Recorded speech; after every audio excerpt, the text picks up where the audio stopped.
Bonjour, j'espère que tu vas bien. Alors, ça fait longtemps, n'est-ce pas? Je suis très heureux d'être avec toi ce soir ou bien cet après-midi, dépendamment de l'heure à laquelle tu es en train de regarder cette vidéo. Je suis vraiment très content parce que ça fait longtemps, ça fait 18 mois que je n'ai pas publié de vidéo et beaucoup d'entre vous, vous me réclamez et vous demandez, Joucov, où est-ce que tu es? On a besoin de tes vidéos, franchement, tu nous manques. Ça fait plaisir d'entendre ça, de lire ça. Mais bon, franchement, il y a eu beaucoup de mouvements dans ma vie. Vous voyez, même le décor a changé. Vous imaginez bien que c'est à cause de... Voilà. Mais si ce soir, j'ai pris la peine de m'asseoir et faire cette vidéo, c'est parce que j'ai vu un film qui m'a beaucoup marqué et qui traite d'un sujet de la société, voilà, d'un fléau même qui est en train de sévir gravement dans la société d'aujourd'hui, ce sont les violences conjugales. Et le film en question, c'est Nganou. Nganou, c'est un film camerounais qui est sorti sur Netflix au mois de novembre dernier.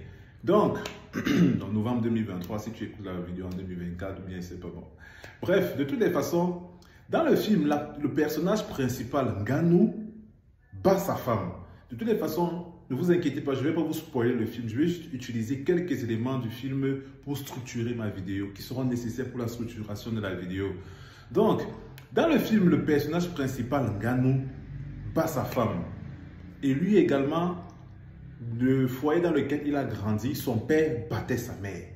Donc, et il est très violent avec sa femme. C'est-à-dire, il ne la tape pas, pas une petite gifle, pas... Non, il la tape, il est vraiment très violent avec elle. C'est comme si, comme on dit souvent chez nous, c'est comme s'il battait un serpent, en fait, quand il la tape. Mais pourquoi est-ce qu'il tape sa femme? La première raison pour laquelle il tape sa femme, c'est parce qu'il est issu d'un foyer où le père battait la mère. Oui, ce qu'on doit comprendre, c'est que le foyer dans lequel on grandit nous structure, nous conditionne. Les jésuites disaient que donnez-moi un enfant qui a 7 ans, je vous dirai l'adulte qu'il sera. En fait, en psychologie, il est démontré que notre personnalité se forme entre 0 et 7 ans. C'est-à-dire, passé l'âge de 7 ans, un enfant a déjà formé sa personnalité définitive, la personnalité qu'il aura toute sa vie. Donc, il faut comprendre que c'est très important, lorsque vous êtes avec des enfants, ce que vous faites, ce que vous dites, vos actions.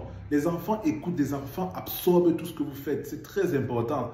Les enfants vos enfants, les enfants que vous voulez avoir demain seront votre reflet à vous. Ce n'est pas ce que vous direz à vos enfants qu'ils feront, mais ce que vous serez, que vos enfants seront.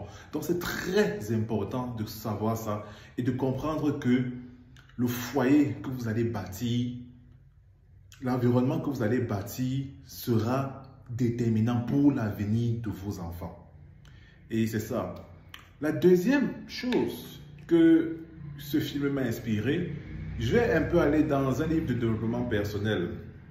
C'est Le pouvoir du moment présent qui a été écrit par Paulo Coelho. Bon, c'est un très bon livre parce que voilà, il traite de beaucoup de sujets divers, surtout sur la psychologie et sur bon bref, je ne vais pas rentrer dans les détails. Si vous voulez aller le lire, je l'ai lu, il est très bon. Dans ce livre, en fait, l'auteur parle du corps de souffrance. C'est quoi le corps de souffrance? Le corps de souffrance, en fait, c'est une partie de notre personnalité qui se forme après un traumatisme. C'est une partie de notre personnalité qui se forme après une blessure. Et vous voyez, dans le film, quand Nganou finit de battre sa femme, il se retire de la maison et il manifeste, je ne vais pas vous dire ce qu'il fait, mais il manifeste sa souffrance. En fait, tu vois, il fait des choses, tu sens qu'il est en train de souffrir. Donc en fait, il ne bat pas sa femme parce que, voilà, parce qu'il la déteste. Non, mais parce que tu sens qu'il y a une souffrance à l'intérieur de lui. Et c'est là que tu comprends que la souffrance qu'il a vécue à travers la violence conjugale du foyer dans lequel il a grandi se manifeste encore en lui et ça le pousse à battre sa femme. Et c'est quoi le corps de souffrance? C'est-à-dire, quand le traumatisme fait en sorte que le corps de souffrance se cristallise dans notre personnalité, en fait, le moindre stimuli va le réveiller. C'est-à-dire, vous allez voir des personnes, elles sont très susceptibles, vous allez voir des personnes, moindre rien, elles démarrent, elles sont en colère, et quand elles sont en colère, elles sont méconnaissantes, elles entrent dans une rage noire. ou bien elles ont des comportements bizarres, tu ne comprenez pas. Souvent, c'est le corps de souffrance qui se manifeste. Et après, la personne va vous dire, franchement, je ne sais pas ce qui m'est arrivé. Bon, j'étais incontrôlable. Et c'est ça qu'il faut comprendre. C'est quoi? C'est que quand le corps de souffrance se manifeste, c'est vraiment... Et comment canaliser ça? C'est-à-dire qu'il faut d'abord prendre conscience. Bref, on va parler de ça à la fin de la vidéo. Mais de toutes les façons, les gens qui sont violents, les gens qui sont désagréables, les gens qui ont des attitudes et des habitudes, voilà, qui font souvent des personnes associables ou bien des personnes qu'on n'a pas envie de côtoyer, en fait, ce sont des souffrances qu'elles ont en elles et qu'elles manifestent par diverses habitudes et des attitudes très désagréables. Le troisième point que j'ai pu tirer de ce film, c'est quoi? C'est que c'est de l'importance de la figure paternelle. Oui. Vous voyez dans le film, Ganou est violent parce que son père était violent avec sa mère. Et son fils, je ne vais pas vous raconter le film, mais son fils manifeste des habitudes et des attitudes qui vont être compromettantes pour lui, pour son avenir. Et tu comprends bien que ces habitudes que son fils a développées, tu comprends bien que c'est parce qu'il a vu son père battre sa mère, parce que voilà, à un moment, il va lui faire comprendre. Mais de toutes les façons, nous, les hommes, nous avons une très grande responsabilité dans cette société. C'est vrai qu'on veut nous faire comprendre, bref, on veut nous retirer cela. Surtout la société occidentale, ce n'est pas encore trop présent en Afrique, mais là, on veut retirer cette autorité-là à l'homme. Mais l'homme, quel que soit ce que les gens vont faire, l'homme reste le socle de la famille. C'est-à-dire, la qualité de vie qu'on aura en tant qu'être humain dépendra, je dis bien, je répète mes mots, dépendra de la qualité de la figure paternelle, de la figure masculine que nous avons eue dans notre vie, que ce soit l'homme, que ce soit la femme. Pour la femme, c'est important pour une femme d'avoir un père aimant, d'avoir un père qui aime sa mère, d'avoir un père plein d'amour. Parce que quand une femme a un père comme ça l'empêche de vivre, d'avoir des dépendances affectives. Parce que beaucoup de femmes qui souffrent de dépendance affective, ce sont les femmes qui ont vécu dans les foyers où le père, voilà, le père était détaché, où le père n'était pas là, où le père ne manifestait pas son amour.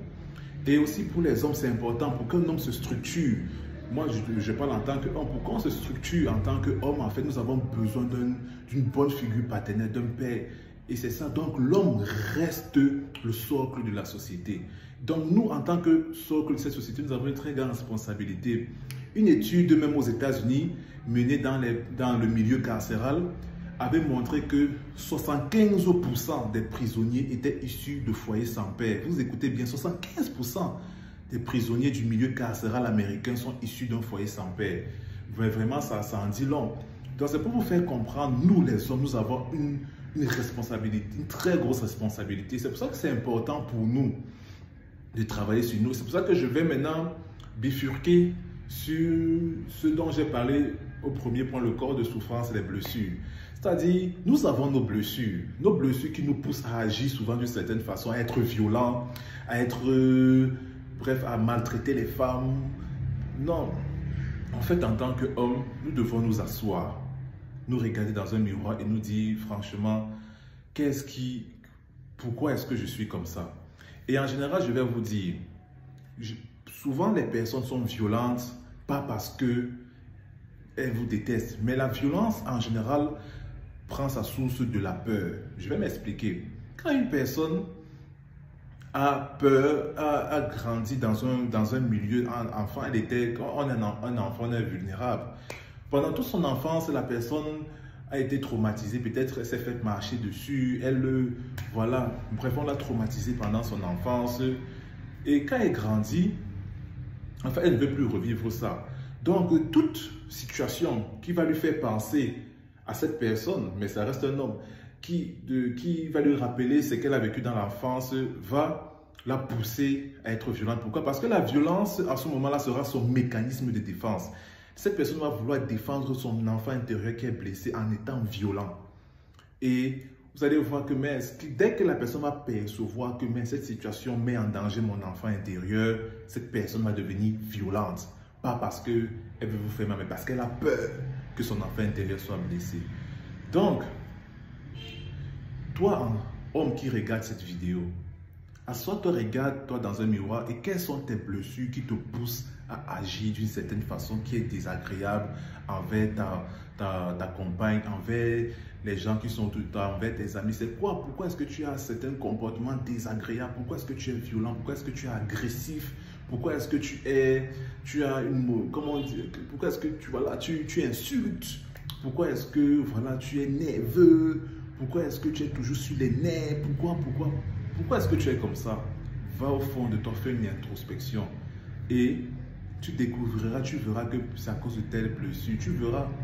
Et moi, le meilleur conseil que je peux donner par rapport à ça, c'est de prier. C'est-à-dire, si tu vois que tu es violent, tu vois que tu es agressif, tu vois que tu es nerveux, franchement, assois-toi, tu pries, tu demandes à Dieu de te montrer pourquoi est-ce que tu es comme ça. Et quand il te montre pourquoi est-ce que tu es comme ça, demande-lui de te guérir. Moi, ce que j'ai fait, moi, par exemple, j'étais très agressif et j'ai beaucoup prié par rapport à ça. J'ai demandé au sang de Jésus, à Jésus de verser son sang sur mes blessures, de passer mes blessures avec son sang. Et mon agressivité a franchement chuté. Donc, c'est pour te faire comprendre que c'est très important que tu t'asseyes, que tu regardes tes blessures, que tu pries par rapport à ça et que tu en guérisses. Parce que, franchement, l'avenir, regarde, les enfants que tu auras demain, ce sont des petits innocents. Donc, les hommes et les femmes qu'ils seront demain dépendent de toi. Si tu es un homme sain, qui a une masculinité saine, tu auras franchement, tu élèveras de bons enfants. Mais si tu as une masculinité, voilà, si tu as des blessures que tu n'arrives pas à résoudre, voilà, tes enfants, voilà, tu vas transmettre, tu vas faire du mal à tes enfants, tu vas même peut-être faire du mal à leur maman et ça ne sera pas beau à vivre. Donc voilà la nouvelle année qui arrive, prends cette résolution-là, travaille sur toi, guéris tes blessures. Ben, comme on ne peut pas travailler sur nous seuls, aussi bien qu'une voiture a besoin d'aller parfois chez le concessionnaire qui l'a construit pour être bien réparé, nous aussi on a besoin d'aller vers notre créateur souvent pour être bien réparé à l'intérieur. Donc voilà, je vous exhorte, nous les hommes, nous sommes le socle de cette société, nous sommes les responsables de cette société en fait. Quand cette société ira bien, ça sera grâce à nous. Quand elle ira mal, ça sera à cause de nous. Donc voilà, prenons cette responsabilité au sérieux. Soignons nos blessures, demandons l'aide de Dieu, du Seigneur Jésus et tout ira bien. Je te remercie d'avoir regardé cette vidéo jusqu'au bout. Et voilà, je te dis à 2024, on traitera encore beaucoup de sujets comme ça. Ok, à bientôt.